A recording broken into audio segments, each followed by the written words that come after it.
ওরা আমায় এভাবে কেন মারলো মা? মা, আমি তো যেমন কাজে যাই সেই রকমই কাজে গেছিলাম, কিন্তু আমি তো জানতাম না যে আজই হবে আমার শেষ দিন। আমি তো আমার জুনিয়রদের সাথে একসাথে কত গল্প করতে করতে তোমার হাতে বানানো টিফিনটা খাচ্ছিলাম। তখনও যদি একটু বুঝতে পারতাম।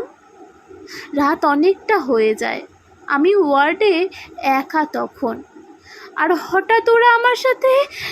ছি মা, আমার খুব কষ্ট হচ্ছিল জানো তো। অনেকবার আমি বারণ করেছিলাম, চিৎকার করেছিলাম, বাঁচাও বাঁচাও, কে আছো, আমাকে বাঁচাও। কিন্তু কেউ আমার চিৎকার, আমার আর্তনাদ শুনতে পায়নি জানো তো মা। আর ওরা আরও পশুর থেকেও বিচ্ছিরি ব্যবহার করতে লাগলো, খেলতে লাগলো আমাকে নিয়ে ওরা। আমি ওদের হাতে পায়ে পড়লাম জানো তো। আমি এটাও বললাম যে আমাকে ছেড়ে দাও প্লিজ, আমি কাউকে কিচ্ছু বলবো না, আমাকে যেতে দাও।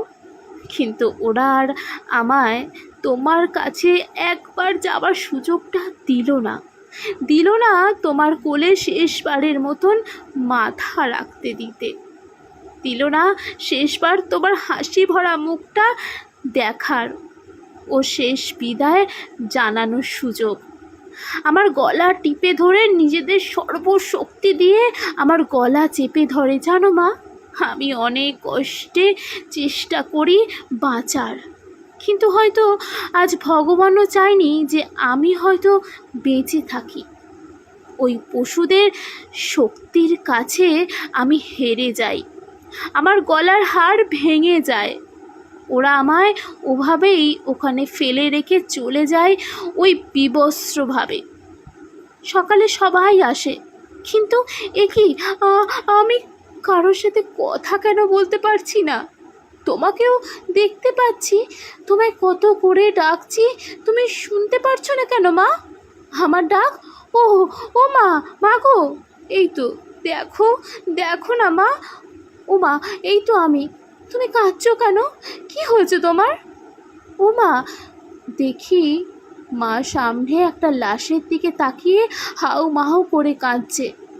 লাশটার মুখ দেখতে পেয়ে আমি শিউরে উঠি। হে কি, এটা যে আমারই নিথর দেহ, আমি কি তবে মারা গেছি? আমিও কাঁদতে শুরু করলাম। সবাই আমার এই মৃত্যুতে শোকাহত।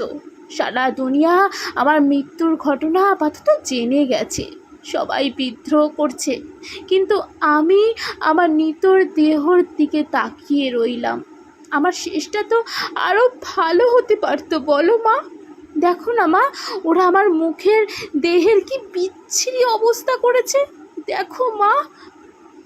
আমার চিৎকার করতে ইচ্ছা করছে, কিন্তু আমার আওয়াজ এখন কেউ শুনতে পারছে না।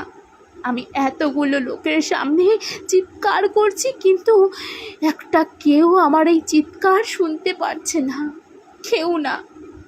কেউ খারাপ চোখে দেখবেন না, এখানে মৌমিতা ম্যাডামের ইমোশনটি তুলে ধরার সূক্ষ্ম প্রচেষ্টা করেছি। মৌমিতা ম্যাডামের হয়ে একটু লেখার চেষ্টা করলাম, হয়তো তিনি আরও কিছু বলতে চাইতেন। Justice for doctor Moumita.